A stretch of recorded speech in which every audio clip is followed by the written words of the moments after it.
Hola, buenos días. Mi nombre es Dolores Gil Clemente y hoy les voy a hablar sobre el formato del protocolo de investigación para poder subir un protocolo a la plataforma de Sirensis en el HGZ71. El formato de protocolo de investigación lleva un título, el cual no debe de llevar comillas, debe de tener de preferencia 15 palabras en promedio. Sin embargo, a veces pueden ser hasta 20. En la página principal debe de ir los nombres del investigador principal y el investigador colaborador. En el caso del colaborador será el tesista, que es el alumno, y en el caso del investigador principal será el médico adscrito encargado que tenga una cuenta en Sirensis. Deberá de tener el nombre, matrícula, cargo, adscripción, el domicilio del centro del trabajo, el teléfono y el correo electrónico donde nos podamos dirigir. Puede llevar un asesor metodológico o bien no lo puede tener porque probablemente sea el mismo investigador principal. No tenemos problemas en cuestiones de que vaya o no un asesor metodológico. Posterior a esa página irá el índice, que tienen que ir numeradas a partir del resumen. El resumen lleva de 250 a 300 palabras. No debemos escribir nombres de autores, ni cargos, ni inscripción. Tiene que ser en una sola hoja o en una cuartilla y tiene que tener los antecedentes, el objetivo, material y métodos, recursos e infraestructura y la experiencia del grupo y el tiempo de desarrollarse el estudio. El marco teórico debe de llevar de forma recomendada una introducción, la cual debe de tener de 1 a 2 hojas, así como antecedentes científicos, la cual debe de tener mínimo 5 hojas. Debemos de citar cada uno de los párrafos que vayamos nosotros utilizando de acuerdo a la norma de citación del estilo Vancouver. Las referencias deben de ser mínimo 25 de los últimos 10 años y mínimo 5 referencias en inglés. La justificación es de una cuartilla, no va a llevar referencias bibliográficas y esas debe de explicar claramente la pertinencia del estudio, así como cuál es la contribución o beneficio del mismo. Debemos de responder las siguientes preguntas: ¿cuál es tu problema? ¿Qué tipo de conocimiento o información se obtendrá? ¿Qué nuevo conocimiento aporta y a quién beneficiará?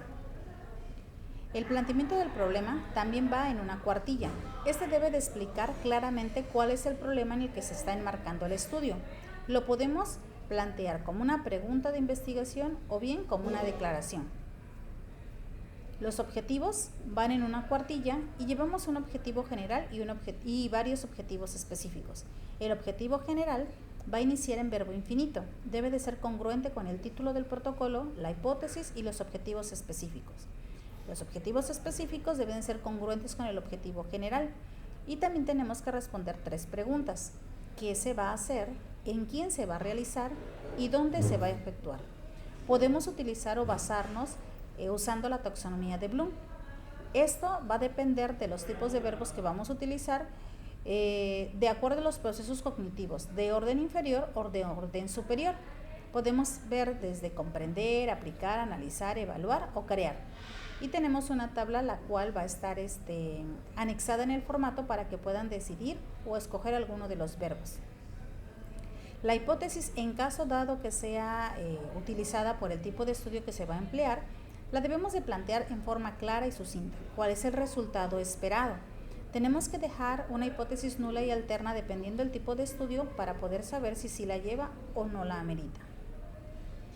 En el apartado de material y métodos vamos a incluir los apartados que sean pertinentes de acuerdo al diseño del estudio, al lugar del estudio, al periodo del estudio, a la población universo de estudio, a la muestra, en caso necesario que tengamos que utilizar alguna fórmula, ya sea de población finita o infinita, la tenemos que describir. El muestreo, tenemos que describir el tipo de muestreo que vamos a utilizar, así como el análisis estadístico que tenemos planteado utilizar en este apartado. La siguiente parte se refiere a los criterios de selección. Tenemos que describir nuestros criterios de inclusión, de exclusión y de eliminación. En los criterios de inclusión vamos a incluir a las características particulares que debe de tener un sujeto u objeto de estudio para que sea parte de la investigación. En los criterios de exclusión nos vamos a referir a las condiciones o características que presentan los participantes y que pueden alterar o modificar los resultados. En los criterios de eliminación vamos a describir las características que se pueden presentar en el desarrollo de la investigación, lo cual nos lleva a que podamos eliminar o tengamos que eliminar alguno de los objetos de estudio. En el siguiente apartado, que es la definición de las variables, vamos a describir por medio de un cuadro el nombre de la variable a utilizar, su definición conceptual, su definición operacional, los indicadores o las categorías, así como la escala de denominación a la que se refiere, ya sea ordinal, nominal, de intervalo o de razón, según corresponda.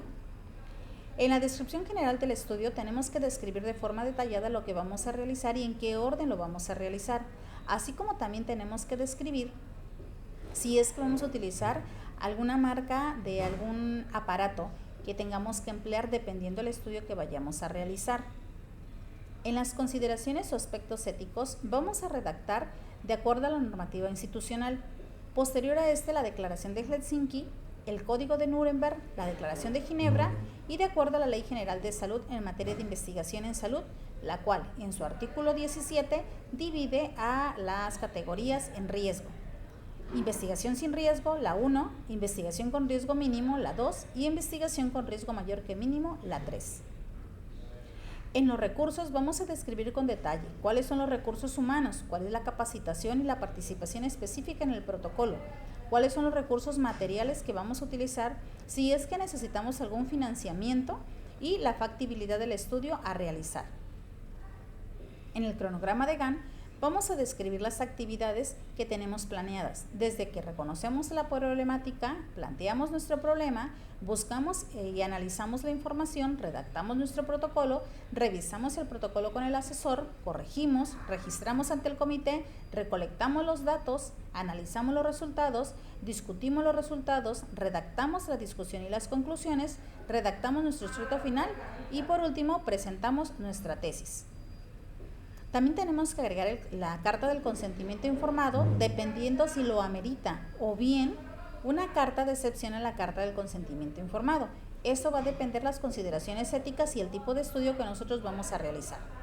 Por último, describimos las referencias bibliográficas, las cuales en medicina lo vamos a hacer al estilo Vancouver. Nuestros anexos va a comprender una hoja de recolección de datos, un cuestionario si es que tenemos que aplicarlo, la interpretación de algún test o una escala que vayamos a utilizar, así como la carta de no inconveniencia por parte de dirección.